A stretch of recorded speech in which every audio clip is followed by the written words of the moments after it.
Hello, everyone, and welcome into Fridays with Phil. I'm Phil Mayo, and I would like to share with you 5 minutes of biblical insight to help you along the way. If you enjoy the content, please be sure to subscribe. Last week, we identified Revelation as apocalyptic literature, and I made the statement that apocalyptic literature speaks in symbolic imagery. This week, we want to talk a little more about that and what interpretive approach to take in our study of Revelation. When studying any book in the Bible, it's important to consider the historical context.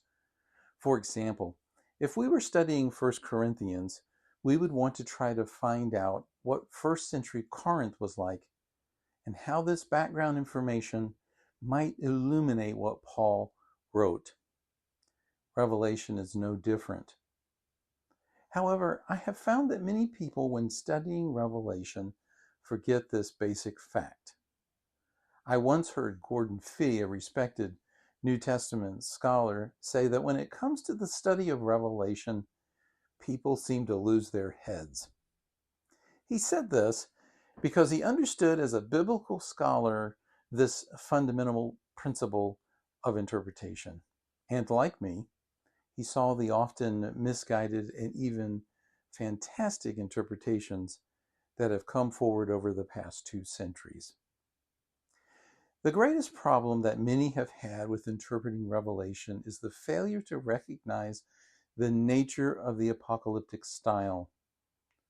Often the approach to Revelation has been to believe that somehow locked up in these fantastic images is the key to predicting the end of the world.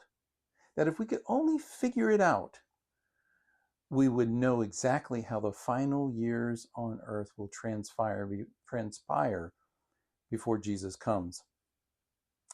This approach also tends to remove the church from involvement in most events in Revelation.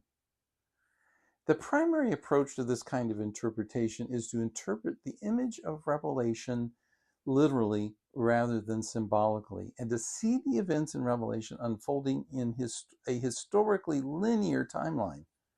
We'll talk more about Revelation structure at another time. This approach has been popular in the West, comes from a very Western perspective, and is seen in such books and film series as The Late Great Planet Earth and Left Behind. I don't think this is a correct interpretive approach to Revelation.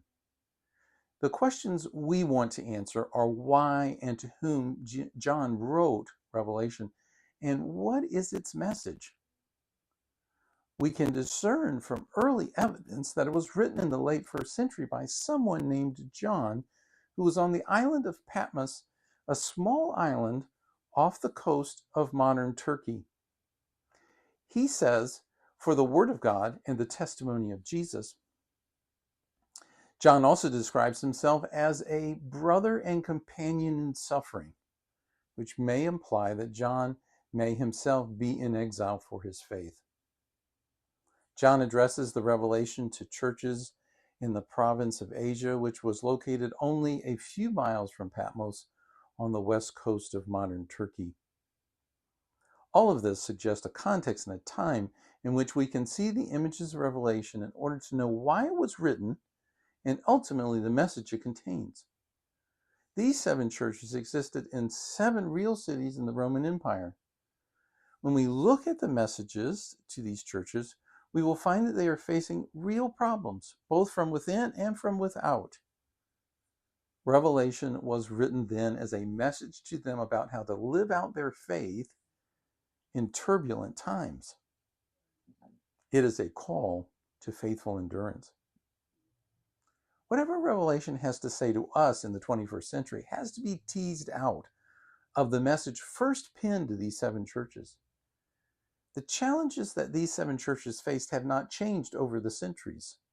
We still face internal conflict, false doctrine, persecution from outside forces, temptation to compromise, and we battle against a formidable enemy, Satan and his cohorts.